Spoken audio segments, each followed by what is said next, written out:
Assalamualaikum warahmatullahi wabarakatuh. Salam sejahtera bagi kita semuanya. Bapak, Ibu, dan saudara-saudara yang saya hormati, sejak kebijakan pelarangan ekspor minyak goreng diterapkan, pemerintah terus memantau dan mendorong berbagai langkah-langkah untuk memastikan ketersediaan minyak goreng dapat memenuhi kebutuhan masyarakat.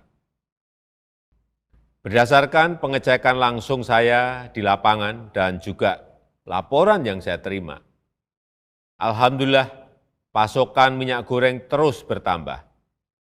Kebutuhan nasional untuk minyak goreng curah adalah sebesar kurang lebih 194.000 ton per bulannya.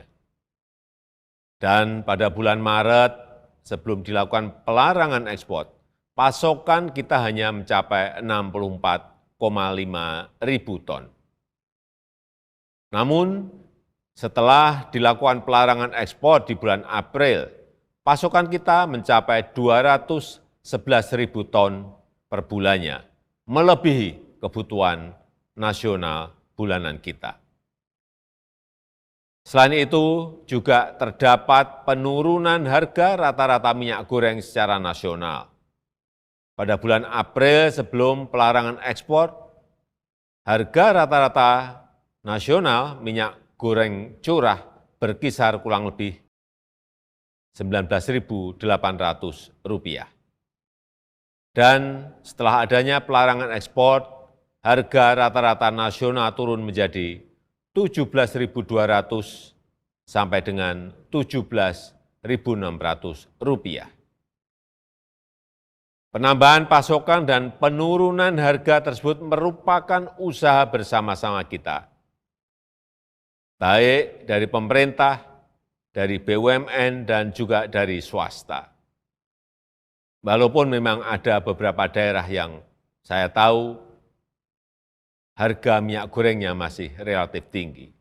Tapi saya meyakini dalam beberapa minggu ke depan, harga minyak goreng curah akan semakin terjangkau menuju harga yang kita tentukan, karena ketersediaannya semakin melimpah.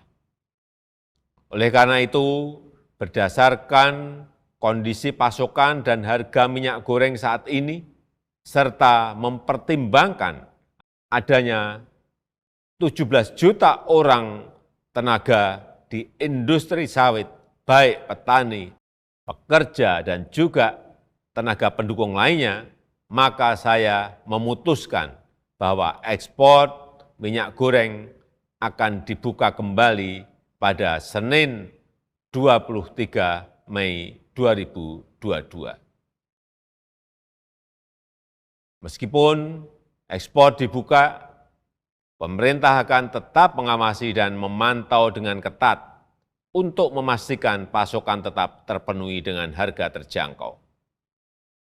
Dan pada kesempatan ini juga saya ingin mengucapkan terima kasih kepada para petani sawit atas pengertian dan dukungan terhadap kebijakan pemerintah yang diambil untuk kepentingan masyarakat yang lebih luas.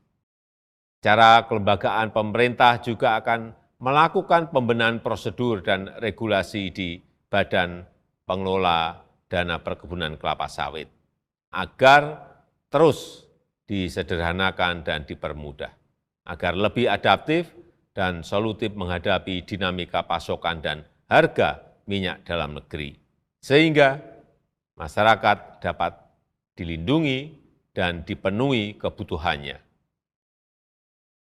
Di sisi lain, mengenai dugaan adanya pelanggaran dan penyelewengan dalam distribusi dan produksi minyak goreng, saya juga telah memerintahkan aparat hukum kita untuk terus melakukan penyelidikan dan memproses hukum para pelakunya.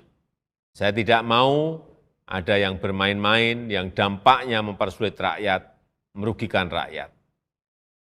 Saya rasa itu yang bisa saya sampaikan. Terima kasih. Wassalamualaikum warahmatullahi wabarakatuh.